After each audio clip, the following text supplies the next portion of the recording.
बधाई देना चाहता हूं इस देश की युवा पीढ़ी को। कोई भी सरकार हो, कोई भी शासन हो, वो जनता की सुनते हैं।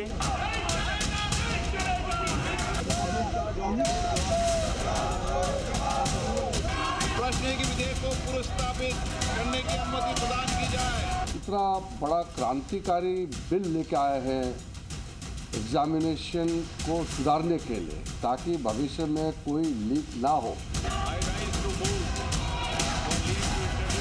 ये इन्होंने अभी भी FIR दर्ज की है स्टूडेंट्स के खिलाफ, शायद कल रात को या आज सुबह, बिहार में, बंगाल में। तो ये अपनी आदतों से बाज तो आए नहीं हैं। सरकार ने ये वादा किया कि हम छात्रों पे कोई एक्शन नहीं लेंगे, लेकिन अब छात्रों के ऊपर पुलिस कार्रवाई की जा रही है। बिहार में गोली चल रही है, 700 बच्चों को जेल भेज दिया गया।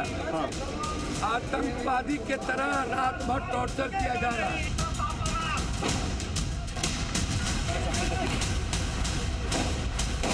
जिस तरह से पैलेट गन्स चलाई गई, जिस तरह से लाठियां महिलाओं के साथ, छोटी छोटी बच्चियों के साथ जिस तरह से दुर्व्यवहार हुआ, वो सादी वर्दी में लोग थे, कौन थे वो?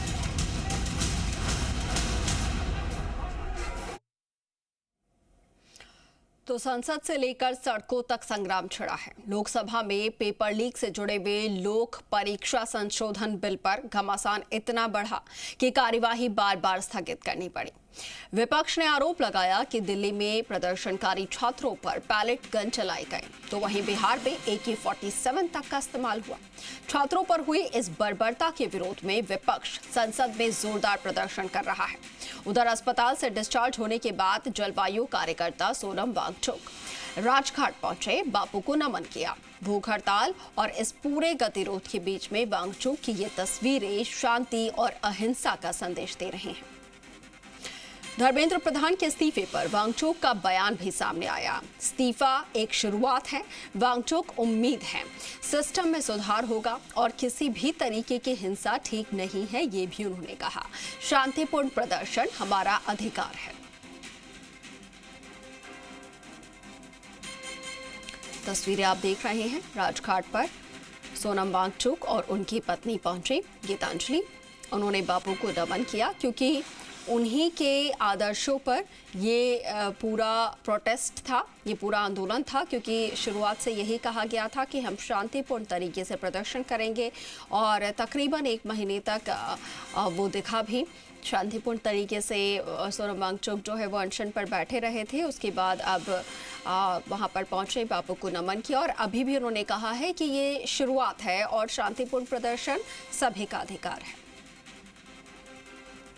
दिन के अनशन और इस आंदोलन के खात्मे पर, अंत पर मैं सबसे पहले बापू को याद करने, महात्मा गांधी को याद करने, उन्हें कृतज्ञता व्यक्त करने, धन्यवाद देने राजघाट आना चाहता था और देश को बताना चाहता था कि उनका बताया जो रास्ता है वो आज भी उतना ही प्रासंगिक है, उतना ही उपयुक्त है जितना कि 100 साल पहले था। दरअसल ये लोग कहते रहे हैं कि ये ऐसे शासन में, ऐसे शासक के साथ ये तरीके नहीं चलते हैं। मेरी समझ है कि ये शासक या शासन से ज़्यादा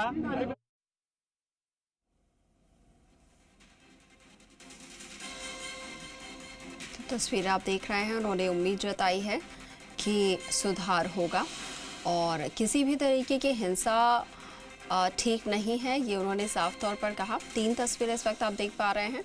अस्पताल से छुट्टी उन्हें मिली है। 26 दिन तक वो भूख हड़ताल पर रहे, हंगर स्ट्राइक पर रहे।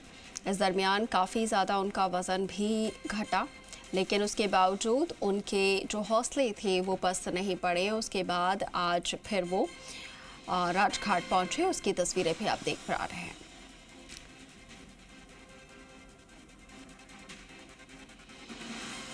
तो राजघाट पर बापू को श्रद्धांजलि देने के बाद सोनम वांगचुक ने क्या कुछ कहा, ये भी आपको सुनवाते हैं। कबूल होने के बाद इसका इलाज हो तो हमारा देश एक बेहतर देश बनेगा, जो कि मेरे ख्याल से शुरू हो रहा है। अभी इस पे चर्चा चल रही है और मुझे उम्मीद है एक बहुत ही सकारात्मक चर्चा के बाद देश के लिए जो भी उपयुक्त हो उसे अपनाया जाएगा और प्यार मोहब्बत से हम एक बेहतरीन प्रणाली को अपना पाएंगे। इस आंदोलन के खात्मे पर, अंत पर मैं सबसे पहले बापू को याद करने, धन्यवाद देने राजघाट आना चाहता था और देश को बताना चाहता था कि उनका बताया जो रास्ता है वो आज भी उतना ही प्रासंगिक है, उतना ही उपयुक्त है जितना कि 100 साल पहले था।